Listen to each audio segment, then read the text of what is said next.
요즘에는 이게 이제 암에 대한 게 어느 정도 치료에 대해서 많은 부분을 우리가 현대의학적인 부분으로 잘 되고 있다는 것을 인식을 하기 때문에 대부분은 개념이 일단 진단을 받으면 수술이나 항암 방사선을 한다 이렇게 생각을 많이 하지요. 근데 이제 어떤 분들이 그런 이제 자연치료 쪽을 생각하냐면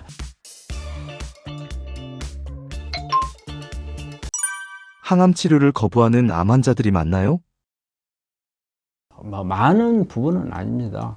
요즘에는 이게 이제 암에 대한 게 어느 정도 치료에 대해서 많은 부분을 우리가 현대의학적인 부분으로 잘 되고 있다는 것을 인식을 하기 때문에 대부분은 개념이 일단 진단을 받으면 수술이나 항암 방사선을 한다 이렇게 생각을 많이 하지요. 근데 이제 어떤 분들이 그런 이제 자연치료 쪽을 생각하냐면 주변에서 어떤 환자가 내 주변에 있는 뭐 친척도 될 수 있고 뭐 가족도 될 수 있고 뭐 이러는데 그런 분들 중에 현대의학적인 수술, 항암, 방사선을 다 했는데 갑자기 나빠져 가지고 돌아가셔 버렸다든지 이런 걸 이제 목격을 하게 되면 막 주변에서 그러거든. 아 저거 수술하면 안 되는데 수술해 가지고 저렇게 됐다. 사실 내용을 모르는 분들은 뭐 입방아 찍기 좋잖아요. 막 이런 소리를 들으면 그런데 갑자기 내가 암에 걸렸다. 그러면 이제 그 생각이 이제 떠오른 거죠. 아, 수술해가지고 내가 가족에 누가 나빠졌는데 나도 수술하면 저렇게 안 되겠나. 그래서 그럼 차라리 안 하고 이렇게 해보는 게 좋겠다.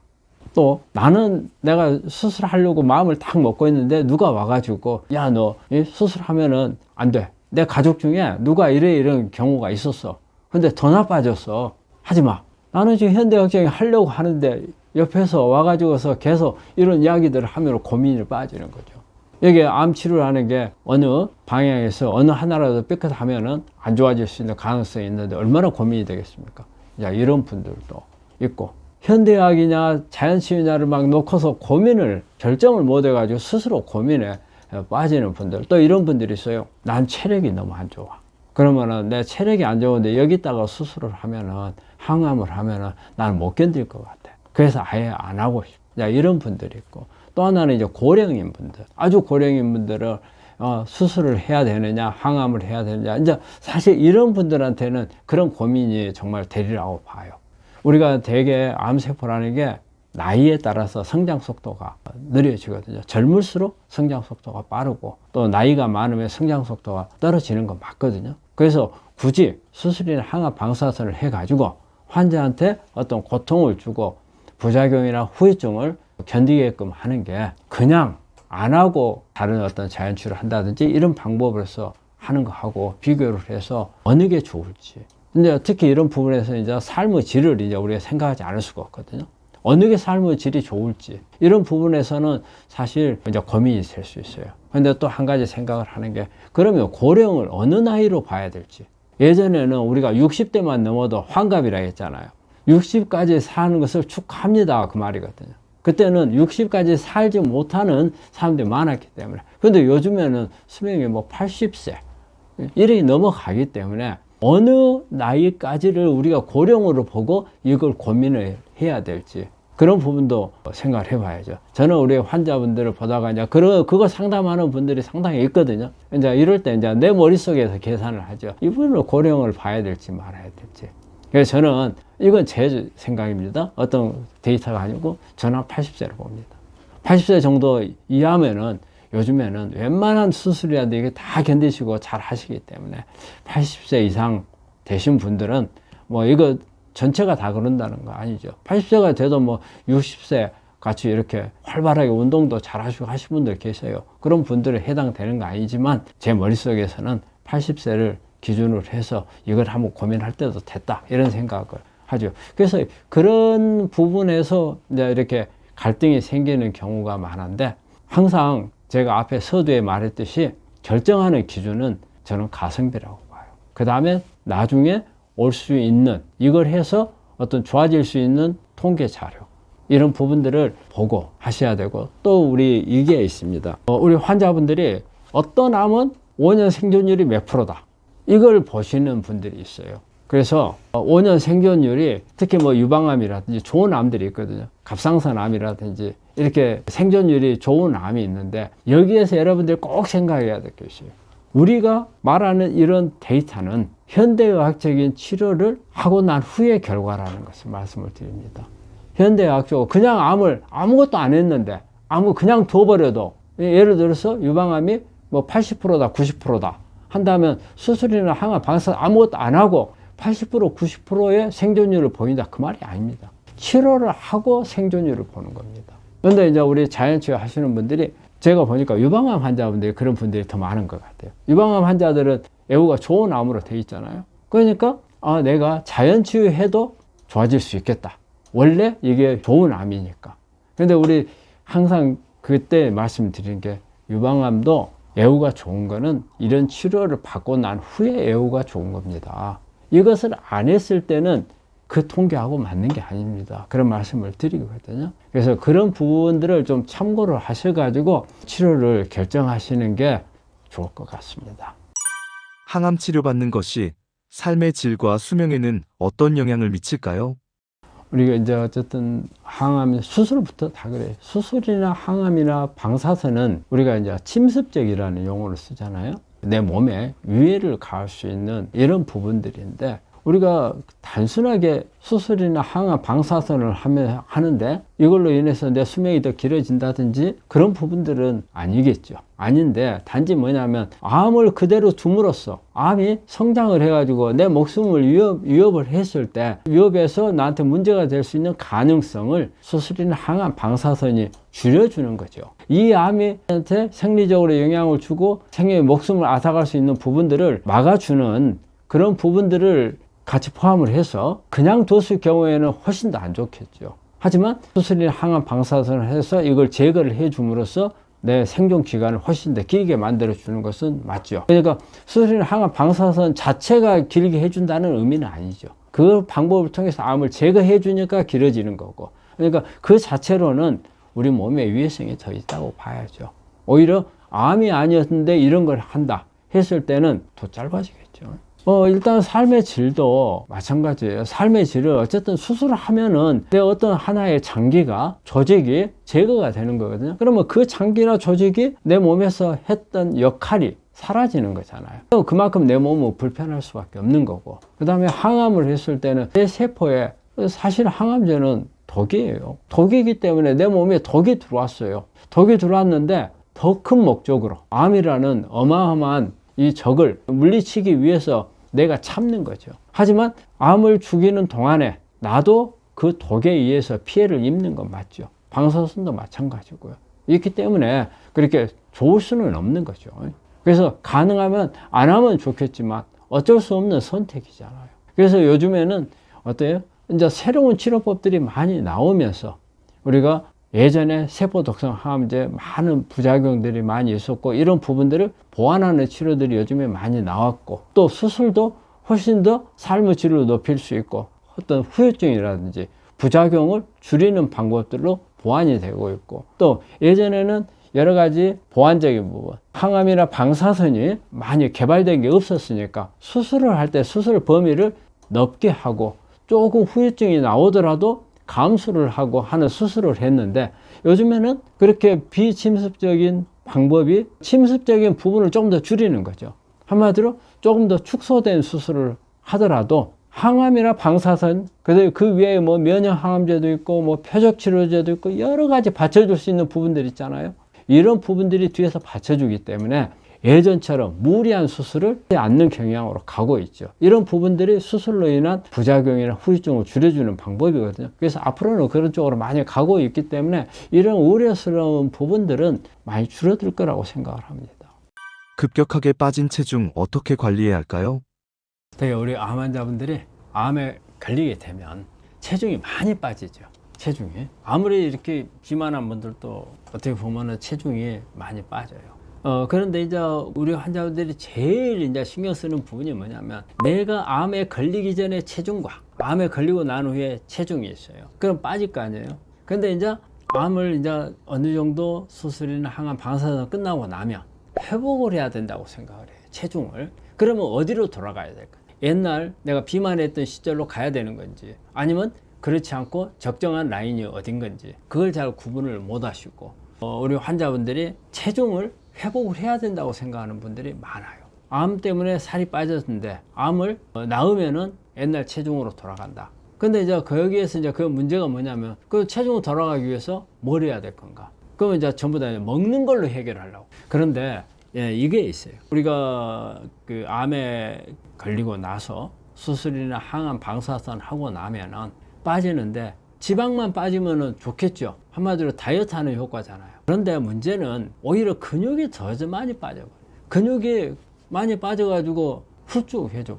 근데 이제 회복을 하려고 하면은 이제 우리 환자분들이 되게 이제 뭘 많이 먹어서 이제 회복을 하려고 그래요. 우리 환자들이 와가지고 그거 암 수술하고 나서 잘 먹어야 된다고 이야기하는 분들이 너무 많아요. 그건 잘 먹는 게 좋아요. 잘 먹어야죠. 그러면 어떤 게 잘 먹는가를 잘 모르는 분들이 많아요. 무조건 막 고기 먹고 어떤 분들은 이야기를 하시더라고요. 내 체중이 막 너무 빠져서 오늘은 삼계탕, 또 내일은 뭐 불고기, 모레는 생선, 그 다음 날은 뭐 염소 이렇게 막 계속 먹었대요. 그랬더니 체중이 좀 올라오더라. 그런 말씀을 하시는 분이 있는데 그분이 그러면은 체중이 늘었다고 했을 때 뭐가 늘었을까요? 근육은 하나도 는 게 없어요. 지방만 늘었어요. 그러면 지방이 늘면은 우리가 암에 잘 걸리는 사람들, 암에 잘 걸릴 수 있는 요인 중에 하나가 비만이에요. 비만하게 되면은 이 안에 있는 여러 가지 그 성분들, 인슐린이라든지, 그 다음에 여러 가지, 특히 유방암 같은 경우는 여성 호르몬이 많아지는 요인도 되거든요. 지방에. 그 다음에 지방 안에는 여러 가지 노폐물들을 저장을 많이 해놓거든요. 그러면 이런 부분들이 암을 유발하는데 영향을 주는 거예요. 근데 지방만 쌓아지는 거예요. 체중을 늘리려면 암 환자들 체중 늘릴 때 가장 중요한 부분은요, 그런 지방이 아니에요. 근육이 늘어나야 돼요. 그러니까 근육을 늘리게 하는 게 식사법이 잘 먹는 거예요. 근데 그냥 막 고기만 많이 먹으면은 그래가지고 체중 늘리면은 된다 생각을 하는데 그건 오히려 더 나빠요. 차라리 안 먹어서 지방이 안 쌓이는 게, 체중은 다 덜 올라왔더라도 지방이 안 쌓이는 게 오히려 나아요. 근데 우리 대부분 환자들 그걸 생각 안 해요. 그냥 체중이 이제 올라왔으니까 이제 내 체중이 올라온 거 보니까 좋아졌다 이렇게 생각을 하는데 그건 아니라는 걸 말씀을 드려요. 근육을 늘려야 돼. 근육을 늘리려면 어때요? 운동을 많이 해야죠. 그럼 이제 우리 환자분들이 그런 말씀을 해요. 아니, 운동해가지고 체중을 늘리려면 그래도 근육을 늘리는데 뭔가 재료가 있어야 될 거 아니냐. 맞아요. 그건 있어야죠. 하지만 우리가 지방을 늘릴 때 필요한 재료하고 근육을 늘릴 때 필요한 재료는 달라요. 그러니까 그런 것을 공부를 해가지고 근육을 늘릴 수 있는 방법을 음식으로 해서 섭취할 수 있는 것을 연구를 하시고, 그 다음에 내가 근육을 늘려야 되고, 또 뭐냐면 근육을 늘리려면 내 머리가 근육을 늘릴 수 있게끔 내 머리에 자극이 가야 됩니다. 운동도 자극이 가는 방법 중에 하나예요. 그리고 또 하나 있어요.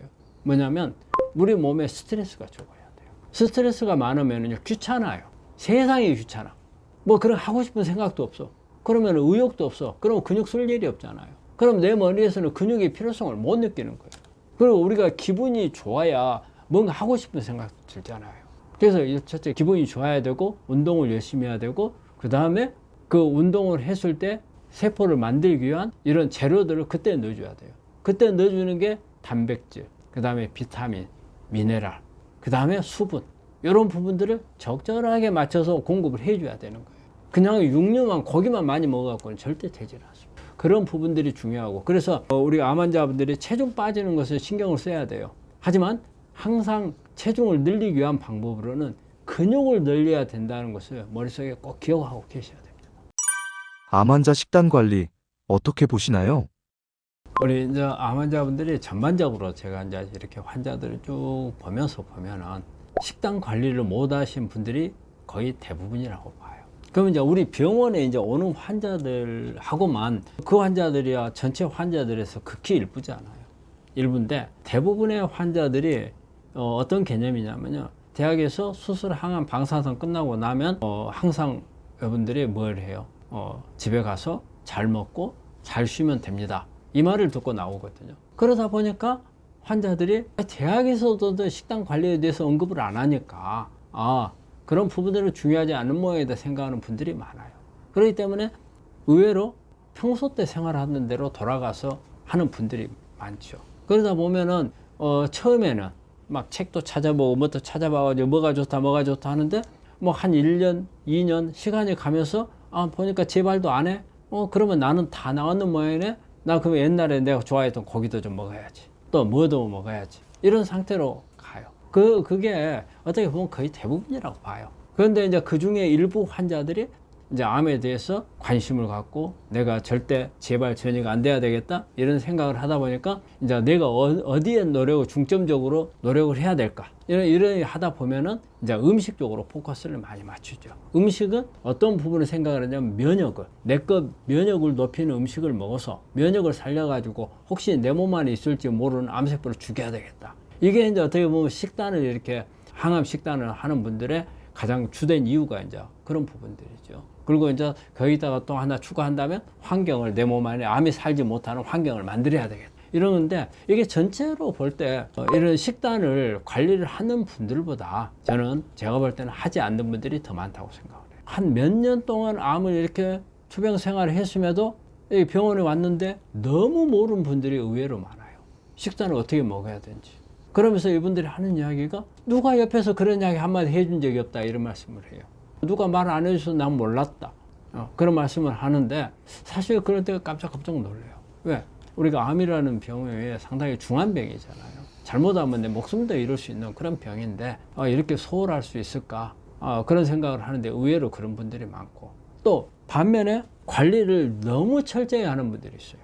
그래가지고 하루 생활 자체가 틀에 딱딱 맞아야 돼요. 이 틀을 벗어나는 게 싫어하는 분들. 또 검사 날짜 정확하게 지켜가지고 그 검사 데이터 수치가 3개월 전에 얼마였는데 이게 얼마 올라갔어. 단 1, 2가 올라가도 아주 예민해지는 이런 분들이 있어요. 그리고 그분들은 음식이라든지 이게 철저해요. 저희 육식 절대 안 먹는다. 짠 거 안 먹는다. 예? 난 고기 안 먹는다. 그 다음에 수면도 어떻게 한다. 어떤 틀에 맞춰가지고 그 안에서만 생활하는 분들도 있고. 이런 분들이 이렇게 좀 다양한데 이렇게 특히 음식하고 관련해서 이렇게 볼 때는 우리 환자분들이 전체 환자로 볼 때는 관심 없는 분들이 더 많은 것 같다. 그런데 관심을 갖는 분들 중에서는 또 너무 극단으로 간 분들도 있다. 그런데 우리가 적당하니 이제 이렇게 하려고 하는 분들 중에서는 방법을 모르는 사람들이 의외로 많다. 심지어는 잘 먹는다는 개념을 저는 우리가 환자분들이 제일 필요한 부분이 잘 먹는다는 개념을 좀 잘 알았으면 좋겠어요. 근데 잘 먹는다는 음식을 관리한다면서 잘 먹는 거, 그 다음에 살이 안 빠져야 되는 거, 이런 부분들을 많이 이야기를 하셔요. 우리 암 환자가 살 빠지면 안 된다 이런 말씀을 많이 하시거든요. 그런데 살을 찌게 하는 방법이 좀 다르고 그 다음에 어떤 음식을 어떻게 먹어야 되는지 그런 부분들에 대해서 잘 모르고 또 채식을 하는 분들이라든지 이런 부분들을 보면 어떤 한쪽으로 편중돼 가지고 몇 가지만 먹는 거 이런 부분들이라든지 그래서 아직까지는 우리 암 환자분들이 어떤 음식에 대해서 저는 제대로 그게 안 돼 있는 것 같아요. 그래서 제가 이런 방송을 하는 것도 우리 환자분들한테 정말 좀 관심을 가지고 우리 음식은 하루에 3번을 먹거든요. 아침, 점심, 저녁을 먹어요. 그러면 우리가 약을 먹는 것은 중간에 약을 빼먹는 경우도 많아요. 그렇지만 음식은 잊지 않고 먹거든요. 그러면 이 음식이 약이 되게 바꾼다면 그게 암치료거든요. 그리고 음식은 하루에 3번을 먹지만 어때요? 약만큼의 어떤 부작용이라든지 아니면 유장장애라든지 그런 부분 별로 없거든요. 근데 이게 어떤 단순하게 내 생명을 유지를 하고 내가 운동을 하고 할 수 있는 단순한 에너지만 만드는 재료라면은 괜찮지만 이거는 어떻게 보면은 이 안에 내 암을 치료해 줄 수 있는 성분들이 들어있다고 봐야 돼요. 그러면 이걸 밥이 아니고 약이라고 생각을 해야 될 거예요. 절대 빼먹지 않고 먹는 약이 되는 거예요. 이게 얼마나 중요해요. 다른 어떤 것보다 가장 중요한 문제. 우리가 암 환자분들 제가 말씀드리고 싶은 게 자, 수술, 항암 방사선 끝나고 나면 당신은 암을 위해서, 암 관리하기 위해서 뭘 해야 됩니까? 그거 물어보고 싶어요. 제 1번이에요. 그러면 그게 그 중에서 가장 큰 거, 내가 해야 될 것 중에서 가장 큰 게 음식이거든요. 근데 음식에 대해서 그렇게 별로 관심을 갖지 않고 또 음식을 먹는데 혼자 내 머릿속에서 내 생각만 가지고 하는 분들이 많아요. 내 생각이 틀릴 수 있잖아요. 그럼 내 생각이 뭐가 틀렸는가 한번 파악해 봐야 되는데 그게 없어요. 내 생각대로만. 이렇게 하면 좋겠더라 하는 분들이 있어요. 그래서 그런 부분들을 내 생각이 아닌 근거를 가지고 있는 부분들 책도 좋고 방송도 좋고 또 요즘에는 음식 같은 경우는 내가 어떤 음식을 먹으면 면역을 높이는지 낮추는지 이런 부분도 다 알 수가 있거든요. 환자분들이 어떤 음식에 대한 부분은 생각할 때 그렇게 관심을 갖는 걸로 많이 알려져 있지만 의외로 관심이 그렇게 많이 안 간 부분이 저는 음식이라고 생각을 합니다. 근데 환자분들이 조금 더 관심을 가져야 되고 하루에 3끼 먹는 밥이 꼬박꼬박 먹잖아요. 이게 약이 되게끔 한다면 이보다 더 좋은 약이 어디가 있습니까? 그걸 말씀드리고 싶습니다. 암 환자 식단 관리 정말 치료에 큰 영향을 미칠까요? 이제 암 환자분들이 자 음식을 그렇게 했을 때 얼마만큼 암에 영향을 줄 것인가, 사실 이런 부분들의 통계 자료를 내기는 엄청 어려워요. 왜 어렵냐면요, 이게 우리 통계 자료라는 게 딱 음식만 먹고 아무것도 안 하고 예후를 봐야 될 거 아니에요. 근데 우리 암 환자가 그럴 수는 없잖아요. 여러 가지 치료도 같이 겸해주고, 그러니까 음식만의 효과는 보기는 어렵죠. 그런데 이제 이런 건 있죠. 우리가 수많은 환자들을 보다 보면 이런 케이스도 있고 저런 케이스도 있다 보면 종합적으로 이제 나올 때 어쨌든 그래도 관리를 했던 분들이 조금은 치료에 효과를 보는 부분이라고 생각을 하고, 그리고 그런 부분들이 특히 이제 면역 검사 같은 거 이런 걸 해보더라도 좀 더 높게 나오고, 관리했던 분들이 우리가 이제 장기적으로 이렇게 환자를 보면 되게 이렇게 관리했던 분들이 꾸준히 관리하면서 보면 재발이나 전이를 안 되고 계속 병원에 다니는 환자들이 많거든요. 그래서 사실 뭐 이런 부분들에 대한 통계 자료는 많이 있죠. 뭐 뭘 먹으면은 뭐 이 성분, 이 안에 성분이 들어가지고 뭐 효과가 뭐 몇 프로의 뭐 생존율을 높인다 이렇게 나와 있는데, 사실 이런 부분들을 가지고 정확성이라고 보기는 어려워요. 모든 사람들이 다 그것만 했느냐, 그렇지는 못하거든. 그래서 그 자료를 가지고서 좋다 나쁘다 평가는 못하지만, 제 임상 우리가 꾸준히 환자를 봐온 이런 입장에서는 그래도 오랫동안 이렇게 관리를 해온 분들이 보면 조금 더 관리를 하지 않는 분들에 비해서는 치료율이 더 높다는 생각을 해요. 제가 하나 예를 들자면, 제 환자 중에 폐암 환자가 있었어요. 근데 이제 그분이 아주 관해된 상태였죠. 그래가지고 상당히 이제 좋았는데, 그분이 이제 좋아지니까 서서히 이제 나태해진 거예요. 그래서 자기 막 원래 하던 일이 있거든요. 일을 일단은 이게 완전히 최소한 저는 이제 5년 이상의 관리를 하고 난 후에 일을 했으면 바랬는데, 이제 몸이 좋아지니까 관리도 뭐 안 먹던 이제 고기도 좀 먹고, 뭐 비행기 타고 놀러도 좀 가고, 저녁에 늦게까지 일도 좀 하고, 그러다 일을 하다 보니까 좀 스트레스가 쌓인 일이에요. 근데 어느 날 갑자기 연락이 왔어요. 한 3개월 전까지 병원에 왔다는데 안 좋아졌다고. 그렇지 않아도 제가 3개월 전부터 제가 워닝을 좀 했죠. 이렇게 가면 안 된다. 뭔가 조금 이거는 아직까지는 장애물을 넘었다고 생각하지 마라. 지금은 관리를 지금까지 잘했는데, 폐암이라는 게 예후가 안 좋은 암인데 지금까지 관리를 잘했는데 소홀히 하는 것 같다. 이게 좀 문제가 좀 있을 수 있다. 근데 이 환자가 그 전부터 계속 피로를 좀씩 느껴온 거예요. 피로를. 그런 부분들을 이제 본인은 일이 많으니까 이제 생각하는데, 나는 이게 암 쪽에 영향을 줄 거라고 생각을 하고 그런 부분인데, 우려대로 한 3개월 동안 안 오던데 그 사이에 나빠져가지고 그리 돼버린 그런 경우가 있는데, 그래서 관리라는 게 관리를 해서 좋아지는 사람도 있고 관리를 안 해도 좋아지는 사람도 있겠지만, 그래도 관리를 한 사람들이 조금 더 좋아질 가능성은 높을 거다. 그 중에서도 특히 중요한 것은 음식하고 저는 스트레스, 이 두 가지 관리가 상당히 중요한 요소라고 생각이 되거든요. 또 이런 케이스 있었죠. 젊은 친구예요. 젊은 친구고 그 환자는 난소암이었는데 완전히 그 처음에 사기였어요. 사기였는데 의외로 뼈전이 돼 있는 것도 사라지고 경과가 아주 좋았어요. 그 환자가 항상 하는 이야기가 자기는 직장에 복귀해야 된다 이야기를 맨날 한 거예요. 그래가지고 한 2년 정도 경과가 좋았죠. 그런데 이제 직장에 복귀를 하려고 하더라고요. 처음부터 저하고 만났을 때부터 자기는 좋아져 갖고 직장에 복귀를 할 거다 의욕을 내고, 그래서 더 노력을 한 거죠. 직장에 복귀를 했는데 계속 이제 일주일에 한 번씩 이렇게 병원에 와서 팔로우를 하는데 어느 순간에 좀 컨디션이 떨어지는 것 같아요. 계속. 그래서 다시 쉬면 좋겠다. 근데 그 직장 생활이 본인은 되게 좋은 거예요. 그래서 계속 하니까 주말에 이렇게 병원에 오면은 많이 힘들어져가지고 축 처져가지고 와요. 그때부터 이제 관리를 잘 못하는 거죠. 운동도 제대로 못하고 일을 하다 보니까. 또 직장에서는 음식을 갖다 어때요? 자기 집에서 혼자 자기가 관리하고 있을 때는 나름대로 맞춰갖고 해 먹었지만 직장 생활을 하니까 못 하잖아요. 그리고 회식 같은 데 있으면 또 가야 하잖아요. 그럼 저녁에 또 늦게 들어오잖아요. 이런 생활을 하다 보니까 완전히 리듬이 다시 깨진 거죠. 6개월인가 1년인가를 직장 생활을 했죠. 그러고 나빠졌죠. 그렇게 해서 무조건 다 나빠졌다 이렇게 볼 수는 없지만 우리가 이렇게 역추적을 해볼 때는 그 영향이 컸다. 자, 이런 생각을 하게 되는 거죠. 그래서 자신에 대한 관리는 최소한 5년에서 10년 관리를 해야 된다고 생각을 하고, 또 우리가 환자 때 저는 우리가 처음부터 5년, 10년 관리한다면 포기해버린 사람들 많아요. 그래서 항상 우리 통계적으로 볼 때 재발 전이가 가장 잘 되는 시기가 3년이에요. 그래서 3년 이내에 대부분의 재발 전이 될 사람들은 3년 이내에 많이 나온다는 거예요. 그래서 3년이 넘으면 조금은 그래도 이제 안도의 한숨을 쉴 수가 있는 거고, 그 다음에 이제 5년 정도 지나면 80%라고 그래요. 그렇지만 20%의 가능성은 있어요. 그러니까 이 20%의 가능성이 있으니까 관리는 계속 해야 되겠지만 이렇게 너무 스트레스까지 받아가면서 그래 안 해도 되는 거고.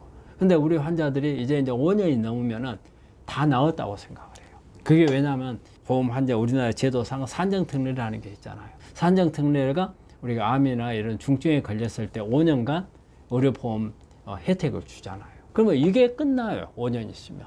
이게 끝나면 우리 환자들이 완치했다 이런 말을 써요. 근데 그게 완치가 아니거든요.